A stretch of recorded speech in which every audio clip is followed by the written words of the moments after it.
Hello guys and welcome back to my channel. In my guide series for Antorus, the Frost Mage is up next, in particular the Thermal Void build. I have been putting out huge numbers with the Glacial Spike build as well, so that video will be up next.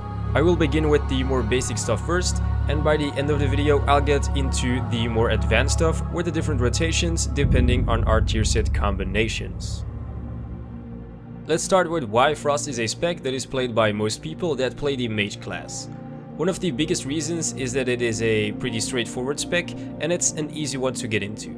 The basic rotation isn't that mind-blowing, you just use Frostbolt as your filler, followed by any procs that you have. This might be a Fingers of Frost proc or a Flurry proc. However, again, to min-max everything and get the most amount of damage out of your Frost Mage, the rotations do become a bit trickier. Going over the best in slot legendaries. As with the Arcane and Fire spec, Frost is also a spec that will really shine when you have the right legendaries. Like every Mage spec, it is legendary dependent. Let's start with the legendary combinations that will give you the most damage. Mechtiridon's Banished Bracers and Shard of the Exodar are the all-known combinations for raids. On bosses where you have an interrupt rotation or a Mythic Plus for example, you can play with Sephuz. What trinkets should you choose? With the new Antorus Raid comes a whole new trinket lineup, so I'll give you the best in slot ones from top to bottom. At number 1, as always, and this will probably be best in slot for every single spec, Aventull's Vision, aka legendary trinket that drops from Argus. Norgannon's Prowess will get better every week you upgrade the damn thing, and as more people in your raid group will start to use the trinket to trigger the Pantheon's ability. Unstable Arcano Crystal is still good, who would have thought? Acrid Catalyst Injector is a fine trinket and it's hard to pronounce. Prototype Personal Decimator, ideal for fights with adds and even single target. Sheet of Azara, also a decent choice. Terminus Signaling Beacon can be good. Vitality Resonator, a trinket that I haven't had the chance to play with, but it seems really good. Last but not least, shouldn't you have any of the above trinkets, thanks to the amazing RNG, Tarnished Sentinel Medallion and Terror from Below are still solid choices. A quick talk about the talents. The Frost Mage has an easy life when it comes down to talents. The only talents that will be changed, depending on the fight, will be the tier 60 and 90 talents. About the tier 60 talents, they're pretty straightforward. Frozen Touch for pure single target, like Gorothi for example. When we are dealing with any sort of adds, you take Splitting Ice. I know that the difference between Frozen Touch and Splitting Ice is sometimes hard to notice, but for the sake of min-maxing, I still change them. The tier 90 talents work with the same principle: unstable magic, single target or fights where the adds melt too fast. Fights like High Command, Eonar and such, you take Arctic Gale. Of course, for Mythic Plus, Splitting Ice and Arctic Gale will be your go-to talents. Let's look at what is up with all of the different tier set combinations. This is right away the one and only thing I hate about the Frost Mage, all of the possible tier set combinations that we can play with. As most of you guys, I don't have any insane Tynoforge tier 19 pieces, because I only got back into Mythic raiding at the end of Nighthold. However, keep in mind that the best combination is 4-piece tier 21 with 2-piece tier 19. As good as it may be, I'm not putting a single foot into Nighthold again.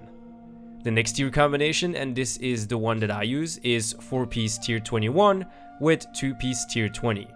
I even see some people play with 2-piece tier 19, 2-piece tier 20 and 2-piece tier 21, but remember what I told about Nighthold? So yeah, that's not going to happen. To understand why most people want that tier 19 2-piece, we'll first have to look at the new tier 21 set bonuses. The 2 set is solid. Each successive Ice Bolt of a Flurry cast deals 15% more damage. The 4 set bonus, when you consume a Brain Freeze, the damage of your next Ice Lance is increased by 20%. In English, this means every Frostbolt into a Brain Freeze Flurry proc followed by an Ice Lance will do a lot of damage. Now let's read the tier 19 set bonus. Frostbolt has a 5% increased chance to trigger Brain Freeze. A simple way to explain this is the following: the tier 21 set increases the damage when we consume a Brain Freeze proc, and the tier 19 gives us more Brain Freeze procs. So more Brain Freeze procs means more damage. That is why it's a really good combination, so if you do have a high Titanforge piece or the motivation to grind Nighthold, then be my guest. For all of the normal people, there are 2 choices left. Either we play with the 4-piece tier 21 and the 2-piece tier 20, or we only play with the Forset tier 21. The rotations will look slightly different, especially on the opener, because the tier 20 2-piece bonus gives us that extra 20% crit chance for 10 seconds during Frozen Orb. Okay guys, so as always in this part of the video I talk and play at the same time, and I will show you guys how the rotation works for the different tier set combinations. So first up is the rotation with only tier 4 set, but it's the same if you play with tier 4 set with 2-piece tier 19. It's the same rotation.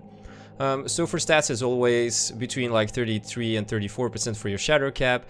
Haste is really important together with versatility. At some point, haste is not as valuable anymore, but versatility becomes really good, so do sim your character. Okay, first up, what is the Frost Mage all about? Well, Frost Mage is really important when it comes down to Frostbolt, because Frostbolt gives you something called Chain Reaction. And Chain Reaction goes up until 3 stacks. So let's show you the 3 stacks fast. There you go.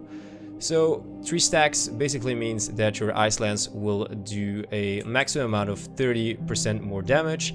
Together with that Brain Freeze adds another 20% damage when you consume your Brain Freeze. So that is why consuming that Brain Freeze is really important. So even without like all of the Bracer procs, you will have at least 50% more damage on that Brain Freeze one.